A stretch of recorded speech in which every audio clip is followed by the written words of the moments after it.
Hello दोस्तों, मेरा नाम है मन्नत। आप सुन रहे हैं मन्नत की आवाज़। अगर आपने हमारे चैनल को सब्सक्राइब नहीं किया है तो सब्सक्राइब कर दिया ऐसी दिलचस्प स्टोरी सुनने के लिए। आज का हमारा टॉपिक है बीवी हो तो ऐसी। तो चलिए आज की स्टोरी सुन लेते हैं। सरिता के पति रमेश प्राइवेट कंपनी में नौकरी करते थे। वे अपने किसी न किसी अफसर को दावत पर बुलाते रहते थे और उनकी जी तोड़ कोशिश रहती थी कि उन्हें खुश रखे ताकि उनका प्रमोशन हो सके। उसी कड़ी में आज फिर रमेश ने अपने अफसर को दावत पर बुलाया था, इसीलिए सुबह से ही सरिता तैयारी में लगी थी। आज का दिन रविवार का था तो पति रमेश भी घर ही पर थी। बड़ी बारीकी के साथ घर में हर कोने कोने को देख रहे थे ताकि अफसर के साथ उनकी अफसर पत्नी भी आ रही थी। विशेष बात ये थी कि वे किसी न किसी दूसरे ऑफिस में अफसर थी। बारीकी से घर के कोने को देखते हुए जैसे ही उसकी नजर स्टूल के कोने पर पड़े अस्त व्यस्त सामान पर पड़ी, जोर से आवाज लगाई, सरिता सरिता। किचन में पसीने पोंछती हुई सरिता आई और बरस पड़े।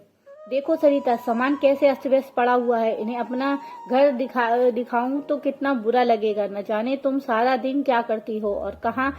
हाँ, माँ के पलंग के पास भी दवाइयाँ सामान बेदर्दी से पड़ा हुआ है, उसे भी देख लेना। सरिता ने कहा, किचन का काम कर देती हूँ, वैसे माँ की दवाइयाँ तो उनके पास ही रहेंगी, उसके बार बार चाहिए होती है ना, इसीलिए।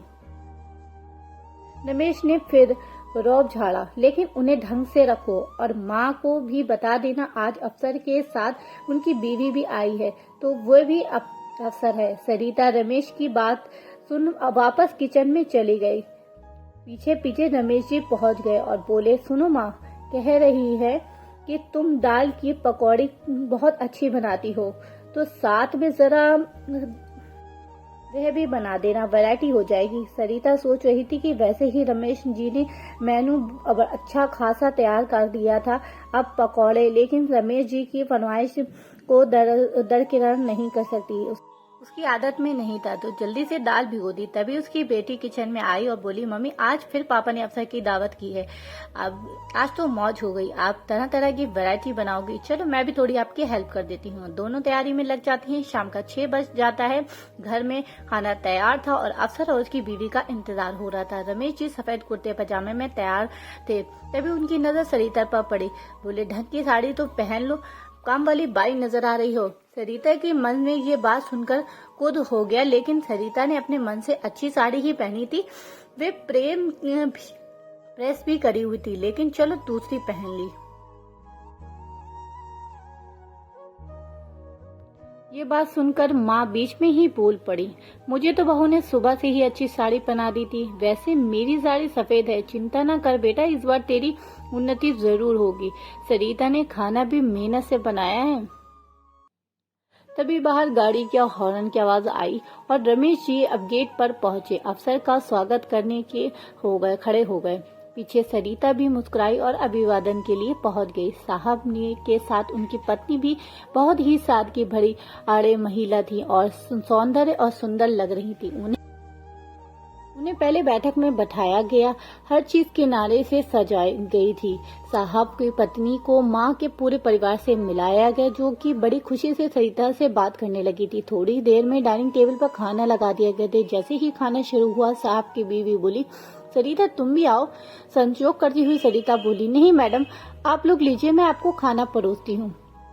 रमेश भी अपनी पत्नी से बात से सहमत होकर बोल पड़े, उसकी आदत है कि सबको खाना खिलाकर ही खाना खाती है।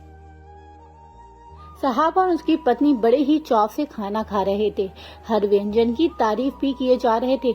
मन ही मन रमेश जी को अपना प्रमोशन नजर आ रहा था। खाना खाने के बाद साहब की पत्नी ने बैठक में बैठे हुए सरिता से भी पास बैठने को कहा। अब सरिता भी सभी के साथ बैठी थी, तो रमेश जी को लगा कि कहीं अंग्रेजी शब्द उलट पुलट ना बोल दे। सरिता के बैठने ही बोली, जरा सौंफ सुपारी लाना। तभी मैनू किचन में सौंफ सुपारी ले आई और बोली, मम्मी आप बैठो। साहब की पत्नी सरिता के काम करने का तरीका काफी प्रभावित हुई। वो तारीफ कर रही थी, सरिता तुम्हें खाना बहुत अच्छा बनाया और दाल की पकौड़ी तो मेरे पति को फेवरेट है, लेकिन मुझसे नहीं होता, मैं तो मार्केट से ही मंगाती हूँ ये सब। कम तुम कैसे मैनेज करती हो, बड़ा मुश्किल होता होगा। शादी के बाद 2-3 साल तक मेरी कोई भी जवान जवाब ना थी कि मैंने घर को संभाला था, मुझे पता था कि बड़ी मुश्किल से होता है। वास्तव में तो तुम हाउस वाइफ नहीं, होम मेकर हो। घर की तुम्हें कितनी खूबसूरती से सजाया है, घर कोना कोना हर प्रभावित दृश्य रहा है। तभी रमेश जी के अफसर बोल पड़े, अरे भाई रमेश जी, बीवी हो तो ऐसी, अपनी बीवी से ही सीख लो। अपने ऑफिस की टेबल पर मैनेज नहीं कर सकते, तुम्हें पूरा घर मैनेज कर रखा है तुम्हारी पत्नी ने। उसकी बात सुनकर रमेश जी कह रहे थे, खिलखिलाकर हंसे और कहा, बोल पड़े, कहीं साहब बीवी हो तो ऐसी। तुम्हारे दिन दूसरे दिन ऑफिस से घर आते हुए रमेश जी डिब्बा लेकर आए मिठाई का। आज उनका ऑफिस का प्रमोशन हुआ था, साथ में 2000 का बोनस भी था। खुशी से रमेश जी ने अपने भगवान को भोग लगाकर लड्डू हाथ में लिए सरिता को आवाज लगाई और सरिता से पूछते पहले ही सरिता के लड्डू खिलाकर आज खुशी से बोल पड़े, तुम वास्तव में होम मेकर हो। साहब की बीवी सही कह रही थी और साहब ने भी सही कहा, बीवी हो तो ऐसी। आज रमेश जी के मन में बात निकल पड़ी थी, जिसे सुनकर सरिता का मुंह बहुत ही खुशी देखने लायक था। आज बरसों बाद अफसरों को दी गई दावतों की मेहनत सफल हो गई। अगर आपको हमारी ये वीडियो पसंद आई है तो चैनल को सब्सक्राइब कर दें ऐसी दिलचस्प स्टोरी सुनने के लिए।